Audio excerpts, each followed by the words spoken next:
నమస్కారం. సుప్రభాత గంటారావానికి స్వాగతం. ముందుగా ప్రధానాంశాలు. పూర్వోదయ పథకాన్ని సద్వినియోగం చేసుకోవాలన్న సీఎం. ఫార్మర్ ప్రొడ్యూసర్ ఆర్గనైజేషన్ ప్రోత్సహించాలని సూచన.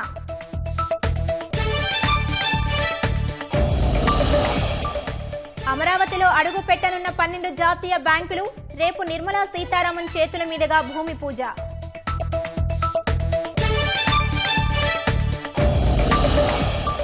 సమస్యలపై అధ్యయనం చేసి చట్టసభల్లో మాట్లాడండి. జనసేన ఎమ్మెల్యేలు, ఎంపీలకు పవన్ కళ్యాణ్ ఆదేశం.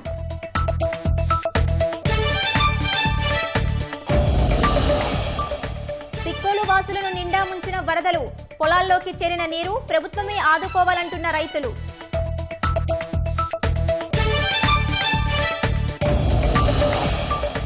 గాజాలో సైన్యం ఉపసంహరణకు ఇజ్రాయెల్ ఒప్పుకుందన్న ట్రంప్. హమాస్ అంగీకరిస్తే కాల్పుల విరమణ అమల్లోకి వస్తుందని వెల్లడి.